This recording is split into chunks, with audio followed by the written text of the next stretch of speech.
하나, 둘, 셋. 크로스! 네. 네, 누리호 크로스 오늘 다뤄볼 예정입니다. 네. 지난 2차 발사 시원하게 성공하지 않았습니까? 그래서 3차 발사로 이어지는데 이번에 3차 발사에 더 주목해야 되는 이유들이 있습니다. 맞아요. 그래서 이번엔 달라요. 이것들을 오늘 관전 포인트 꼭꼭 짚어드리도록 하겠습니다. 네, 일단 뭐 가장 단순하게 보면 뭐 2차 성공했다고 3차 성공한다 보장이 있는 것도 아니고 그런 건 아니에요. 우주 발사 네. 자체가 그렇습니다. 물론 안정적으로 한번 성공한 경험이 굉장히 큰 데이터가 될 수는 있죠. 하지만 매번이 도전이다. 그렇죠. 1번 로켓 배송입니다. 그 누리호의 목적이 뭐냐 이겁니다. 요번에 특히 2차 발사와 또 완전히 또 확연히 차이 나는 게 있죠. 그렇죠. 이 모형이잖아요. 여기가 사실은 여기가 뚜껑으로 덮인 겁니다. 페어링이라고 이거 불리는. 페어링이라고. 이 뚜껑을 제가 따볼게요. 네. 땄어. 따면 어떻게 되냐? 일단은 이제 골무 같은 걸 그치. 벗겨낸 건데 큰 구멍이 있어요. 근데 여기 뭐가 들어가겠어요? 우주 궤도에 올려놓을 그쵸. 위성이 들어가는데 이게 그럼 2차 때는 그럼 비워놓고 쐈냐? 또 그건 아니잖아요. 2차 때는 모사체라고 불렀는데 네. 쉽게 말해서 벽돌 놓고 쏜 겁니다. 바로 이겁니다. 이게 2차 때 쏜 거. 네. 이게 보면은 실제 기능하는 위성은 아니에요. 그렇죠. 그런데 여기에다가 그러면은 비워놓고 쏠 수는 없고 그렇죠. 그리고 실제 이 로켓의 어떤 근본적인 목적이 이 중량을 그렇죠. 우주 공간으로 보내는 거잖아요. 근데 그걸 실험하는데 이거 비워놓고 하면 안 되니까. 아니 사실은 이거 좀 아픈 흑 역사지만 나로호 때 3차 발사라서 그때 어떻게 준비를 했었냐면 가짜 위성 하나 만들어 놓고 그다음에 진짜 위성을 2개를 만들어 놨었어. 이렇게 2개를. 2개를. 근데 사람 마음이 1차 때 왠지 성공할 것 같잖아. 될 것 같잖아. 그러니까 야 그냥 가짜 넣지 말고 진짜 넣어보자. 진짜 넣었어. 근데 어떻게 됐습니까? 안 됐어. 안 됐어. 그러면은 2차 때에는 이제 가짜 위성 하나랑 진짜 위성이 남아있었던 거예요. 그럼 뭘 넣어야 돼 2차 때. 한 번 실패했으니까 좀 보수적으로 가려면 근데 가라. 사람 마음이 이걸 또 넣은 거야. 나로호 때 어떤 상황이 벌어졌냐면 1, 2차 발사 실패했잖아요. 거기에 다 실위성이 다 실위성을 터트려 먹었어. 그리고 3차 때는 넣을 게 없잖아. 그래서 간이 위성을 개량을 해가지고 나로 과학 위성이란 걸 만들었어요. 그래서 그때 사실은 언론에 비판도 많았고 국정감사 때도 질타를 많이 받았거든요. 사실은 근데 원래 로드맵대로 그럼 갔어야 맞는 거죠. 그래서 이제 누리호 때는 그런 시행착오를 범하지 말자. 그래서 1차 때는 당연히 비워서 올라가고 2차 때는 실제 위성 모사체. 이제 투지폰 넣은 거예요. 이제 넣고 근데 다행히 성공했잖아. 네. 그러니까 이제는 뭘 넣습니까? 이제는 실제 위성을 넣는데 이제 실제 위성 넣는 거죠. 요번에 정말 이 위성에 힘을 많이 줬습니다. 그렇죠. 예, 차세대 소형 위성 2호인데 그렇죠. 여기에 굉장히 다양한 기능들이 많이 있어요. 네, 그렇죠? 그래서 이제는 다르다. 이 탑재 위성을 한번 비교해 보겠습니다. 2차 발사 때는 아까 얘기한 것처럼 그래서 위성 모사체, 그다음에 성능 검증 위성은 뭐냐면 실제 이제 진짜 위성의 기능을 하는 게 아니고 잘 올라갔니? 송수신만 하는 거야. 송수신만 하는 거. 일단 성능 검증 위성하고 위성 모사체가 사실은 이 발사체 성능을 검증하는 부분이 컸기 때문에 그렇죠. 무게가 굉장히 많이 나갔어요. 그래서 이제 1,500kg. 추력을 검증한 겁니다. 네. 그리고 얘를 이 정도 무게를 올려놓을 수 있겠어? 한번 해본 거야. 근데 올려놨잖아. 올려놨어. 그럼 이제는 진짜로 한번 가보자. 네. 이제는 검증 끝났다. 그래서 차세대 소형 위성. 여기에 이제 여러 가지가 실린다. 자, 그래서 정리해 보자면은 이제 4인 승차를 이제 4명 꽉 채워서 테스트했고, 그렇죠. 2명 못 한 거죠. 그렇죠. 훨씬 더 안정적으로 가는 거죠, 그러면. 자, 그래서 이제 이게 바로 이번에 올라가는 찐 위성이다. 차세대 소형 위성 그렇죠. 2호. 근데 얘가 기능을 많이 때려 넣었단 말이야. 네. 좋은 애를 넣었으니까. 그러니까 당연히 어떻게 했어요? 굉장히 고가겠죠. 에너지 소모도 많이 되고 전력 소모도 많다. 그 얘기 잠시 후에 좀 할 거예요. 그래서 이제 아까 요거 정리하면서 가장 첫 번째 차이점 2차 발사랑 다른 거는 그렇죠. 2차 발사는 요거 잘 날아가나 성능 검증이었고 그렇죠. 이번엔 진짜 손님 모시고 우주로 간다는 거예요. 그렇습니다. 네. 이제 달라진 게 또 있습니다. 발사 시간이 바뀌어서 막 시간 물어보셨잖아. 네. 언제로 바뀌었냐? 6시 24분이라고 했잖아요. 네. 2차 2차 때와 늦어졌죠. 그 보니까 고도는 낮아졌고 시간은 늘어났어요. 네. 근데 이게 다 한 가지 이유 때문에 발사 시간이 왜 달라졌을까는 SAR을 알아야 된다는 겁니다. 네. SAR이 뭔지를 좀 볼게요. 네. 일단 우주에 가면은 아까 좀 느끼하게 생겼던 느끼하네. 거 있잖아. 이걸 쫙 펼치면 영상 레이더 안테나가 쫙 펼쳐지는데 이게 굉장히 뭐 복잡한 것들이 복잡한 많아요. 일을 해. 네. 근데 딱 봐도 뭐야? 뭔가 다목적의 활동을 하면서 그렇죠. 전력 소모가 굉장히 많다는 거죠. 그리고 이 레이더가 이제 SAR이 이제 이 R은 레이더의 약자고요. S가 이제 synthetic 합성 정보를 합성해서 레이더로 한다. 그래서 우리가 보통 볼 때는 뭘로 봅니까? 사람 눈으로 볼 우리가 때. 뭐 사진 찍을 때도 보면은 이제 다 이 카메라 렌즈로 보잖아요. 그래서 이제 실제 사진 찍거나 이럴 때도 다 빛으로 가시광선의 노출로 이제 사진 찍는. 아니 내가 사진 찍는데 실내에서 찍는데 불을 확 꺼버리면 어때요? 사진 안 나오지. 근데 얘는 어때? 불 끄면 얘가 맘대로 해. 난 다 보여. 얘는 가시광선으로 탐지하는 레이더가 아니라 전파로 전파로 탐지합니다. 전파를 쏜대요. 전파를 쏘고 그러니까 일로 와봐, 쏴. 여기 딱 가잖아. 여기 어떻게 손에 쏘려고? 탁 맞아. 맞고 나한테 딱 오잖아. 그러면 이걸로 측정을 하는 거죠. 네.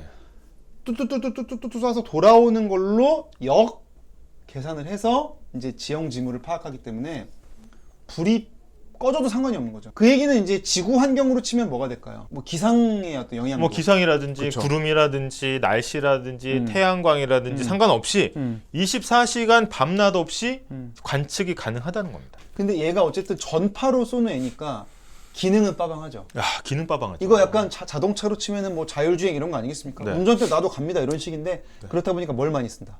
전력을 많이 씁니다. 24시간 주야 할 것 없이 계속 관측하니까 충전할 시간이 없어. 얘가 그럼 어떻게? 그럼 계속 먹어야 돼. 계속 먹어야 되는 거예요. 그게 핵심입니다. 그래서 그게 핵심입니다. 정리해 보면 네. 이번에 발사 시간과 고도가 바뀌었잖아요.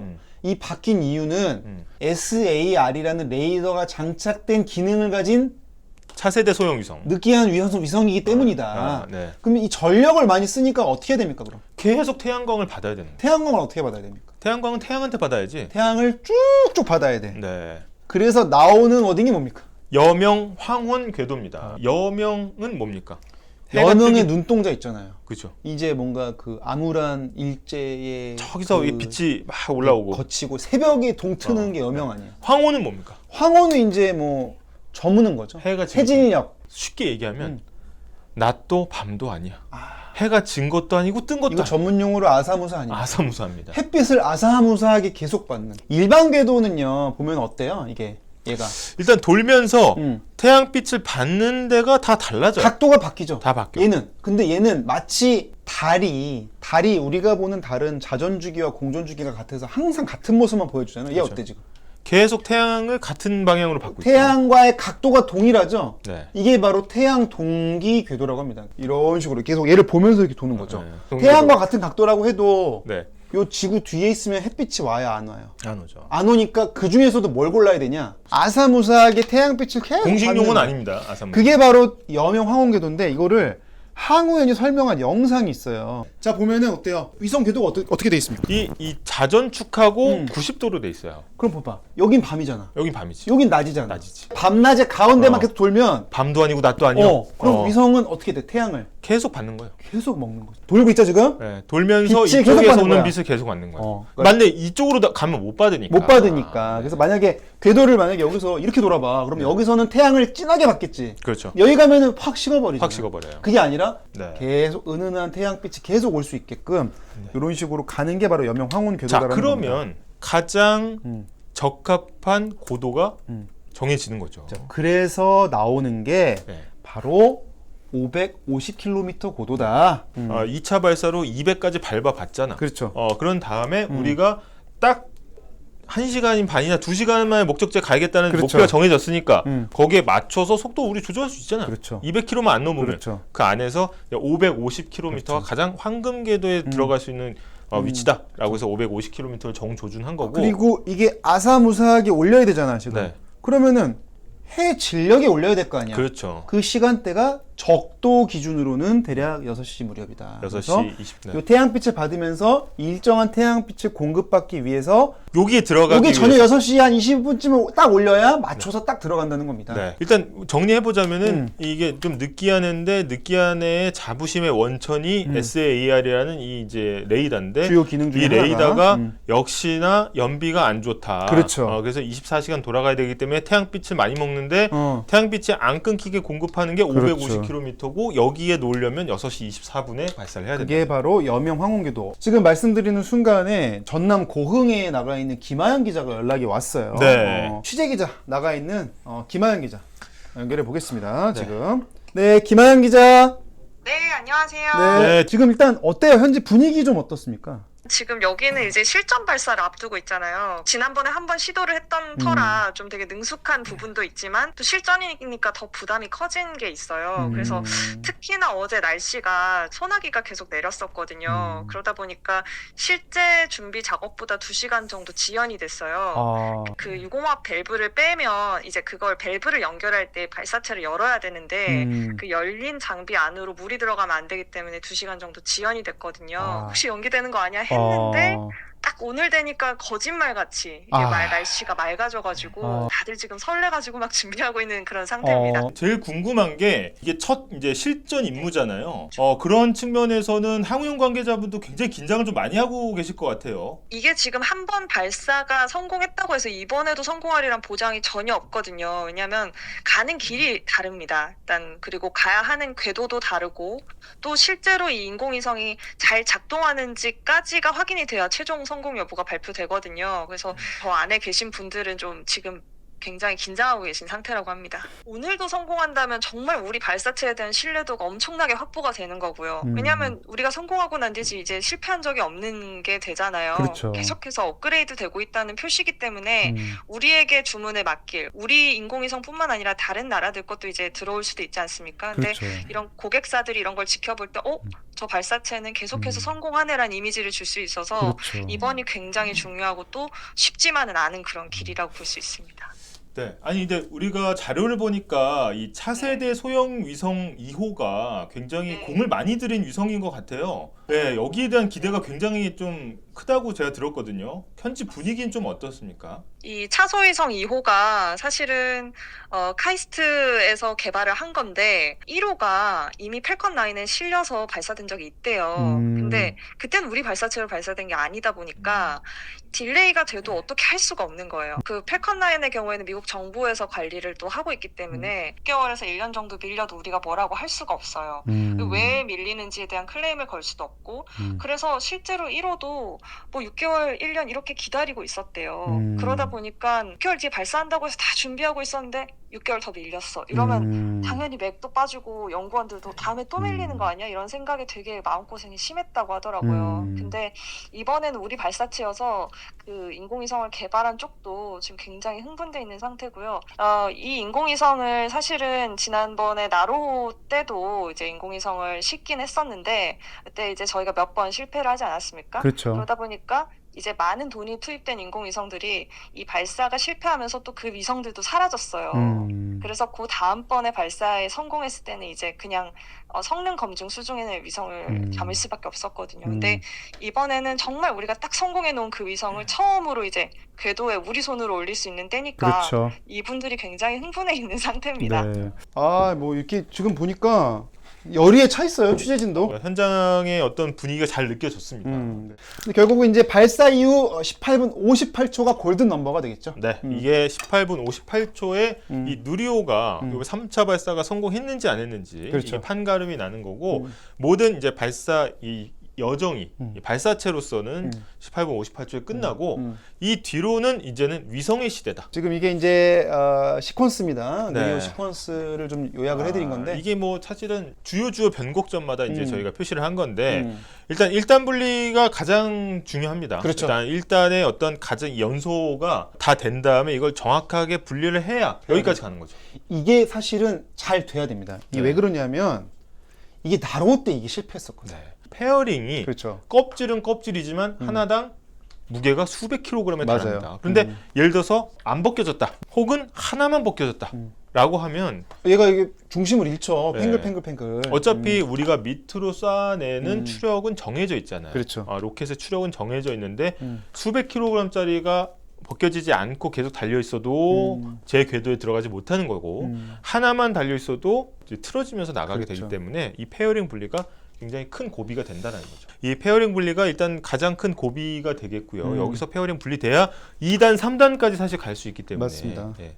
그래서 2단으로 가고 3단으로 가면 이제는 마지막 속도를 내서 올라가야 됩니다. 네. 이게 바로 지난 1차 발사 때 한번 저희 실패 사례죠. 네, 맞습니다. 이게 3단 엔진이 끝까지 점화를 못하면서 이 끝까지 밀어내야 되는 뒷심이 그렇죠. 조금 약했다. 그래서 뒷심이 좀 약하다 보니까 제 궤도에 밀어넣을 수 있는 초속 7.5km 그렇죠. 그게 나오지 않았다는 거죠. 그러니까 700km 지난번에 가려고 했었거든요. 네. 여기서 여기까지 얹어놓고 이제 먼저 가야 되는데 변이봉 타임이 와야 되는데 여기서 힘이 조금 빠진 거야. 네. 그래서 이게 이렇게 빠진 거죠. 어. 그래서 위성이 안착을 우주에서는 못했습니다. 소리는 나지 않습니다. 그렇죠. 네. 안착을 못해서 그래서 이번에도 마지막까지 추력을 바짝 당겨서 550km 딱 도달하느냐 요 시퀀스를 마지막까지 봐야 된다. 그리고 이제 우리가 마지막으로 볼 게 누리호와 아이들을 잠깐 보고 갑니다. 자, 일단 올라가는 애가 총 8개라고 했잖아요. 네. 한번 쭉 한번 읊어볼까요? 네, 이 차세대 소형 위성은 계속해서 저희가 반복했고 이게 주력 위성입니다. 그쵸. 그리고 7개가 더 들어가. 그쵸. 그 중에 4개가 한 팀이야.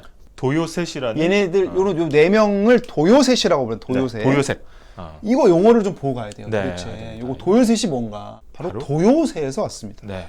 이 진짜 도요새가 도요셋이다 라는 거고 그럼 이게 왜 도요새가 갑자기 나왔냐 뭐 생긴 게 비슷하냐 이런 게 아니고 이게 이제 스나이프라는 이제 영문 약자인데 뭐 저도 이제 전공 지식은 아닙니다만 그렇죠. 이제 전기권 및 자기장 플라즈마 실험이라는 굉장히 복잡한 우주 실험을 하는 결국은 그래서 이제 많이 이렇게 스나이프가 영어로 이 도요새라는 뜻입니다. 맞아요. 그래서 도요새의 영문 약자인 실험을 수행하는 네. 세틀라이트다. 그래서 도요셋이라고 부르는 거고요. 그 도요셋이 얘네들입니다. 아, 이게 그 어려운 실험을 한 애들인 거예요. 무게가 하나당 10kg. 하나당 10kg고 이게 이제 가로 세로가 10cm, 20cm, 30cm 이게 작아요. 그렇죠. 작은데 4개가 한 팀이야.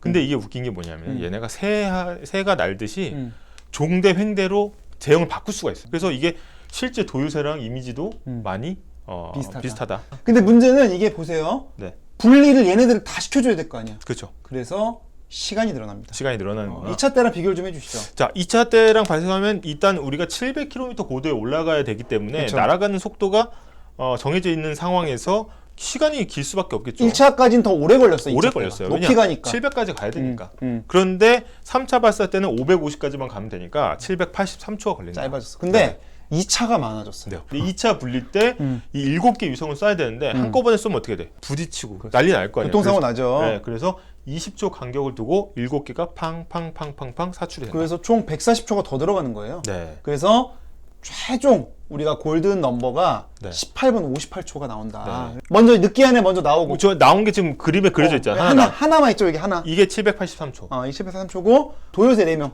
어. 여기 도요새죠. 요거 4개. 네. 그래서 여기 나머지 3개랑 얘네들이 순차적으로 오게 되면 대략 18분 58초면 이제 우리가 이 성패 여부가 판가름 난다. 근데 저희가 이게 하늘의 저편으로 사라지면 사실 이게 성공인지 실패인지 잘게 보이지 않죠. 그림상으로는. 이 로켓에서 카메라가 다 달려 있습니다. 다 달려 그래서 있어요. 뭐 페어링 분리부터 1단, 2단까지 다 나오기 때문에 굉장히 정확하게 그때 이제 좌표가. 로켓의 실시간 상황을 알아야 그렇죠. 대처가 가능하기 때문에 그렇죠. 그런 거죠. 네. 다만 이제 변수는 혹시 모를 기상 상황인데 기상 상황. 그래도 아마 대안으로 제시된 날짜들이 그렇게 멀리 떨어져 있지는 않다고요. 네. 저희가 알기로는 이달 말까지는 발사가 용이하다. 그렇죠. 그래서 만약에 이제 조금이라도 불안한 요소가 발견됐을 경우에는 5월 말까지는 다시 날짜를 잡아서 할 수 있다는 거죠. 그래서 정리해드리면 오늘 누리호 3차 발사 네. 이건 알고 보자. 네. 다 알았죠 이제. 네, 관전 포인트 소개해 드렸습니다.